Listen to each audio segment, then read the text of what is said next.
Wadufillah disebutkan bahwa dalam hadis-hadis kita agar dijauhi dari lisan-lisan yang tercela. Di antaranya Rasulullah dalam hadisnya bersabda ya, la yadkhulul jannata an-nammamun, tidak akan masuk surga madu domba. Jadi orang yang suka menuduh sana sini, menuduh itu ini gitu ya, tidak akan masuk surga gitu ya.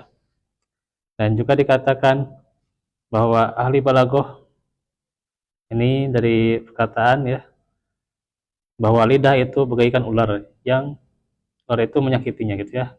Bahwa ular itu bukan hanya menyakiti tapi apa? Menyebabkan kematiannya, meracuni gitu ya ular itu. Juga lisan tuh ya, bisa menyakiti bahkan berbulan-bulan, tahun-tahun bisa ingat ya gitu. Lisan yang menyakiti itu.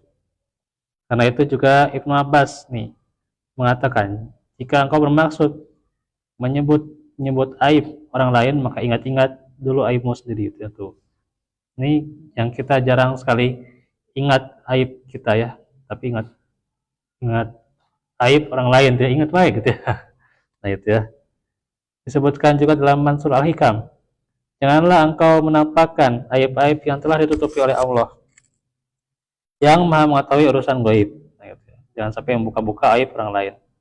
Kemudian Al-Hasan Al-Basri mengatakan gibah, ceritakan orang lain itu ada 3 macam. Semuanya disebutkan dalam Al-Quran, yaitu gibah, al-ifku, dan juga buhtan. Gibah itu, kata beliau, engkau menceritakan sesuatu tentang saudaramu yang terbukti padanya, ya. Tapi diceritakan terus, dijelek-jelekin terus ya di depan saudaramu. Nah itu ya gibah ya. Terus saja diceritakan. Ya itu memang terbukti, tapi kan diceritakan terus ya. Itu namanya gibah. Nah, al-ifku itu menceritakan sesuatu tentang saudaramu berdasarkan yang sampai kepadamu, yaitu berita ya. Katanya dan katanya doang, pengalaman semata gitu ya. Tapi itu apa? Menceritakan saudara kita yang jelek-jeleknya gitu ya. Nah, itu kan berdasarkan kata-katanya gitu ya. Berdasarkan kata si ini, kata si itu gitu ya. Kita ceritakan saudara kita, nah itu diantaranya. Dan buhtan itu menceritakan tentang saudaramu sesuatu yang tidak terbukti padanya, gitu ya. Dan Al-Hasan Al-Basri menuturkan gibah itu memberikan buah-buahan buat wanita. Jadi seakan-akan ya zubillah nggak ada omongan kecuali gibah, gitu ya. Nah, kebanyakan wanita ya, kecuali wanita yang lebih berilmu, lebih dia ngaji itu ya, insya Allah dihindari yang namanya gibah itu ya. Ikhwatufillah, sungguhnya batasan gibah itu adalah menyebutkan keadaan saudaramu yang sekiranya ia tidak suka bila sampai kepadanya, ma yakroh di antaranya.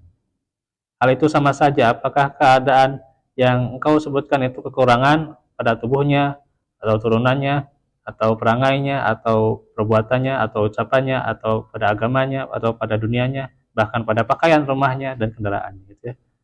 Dalam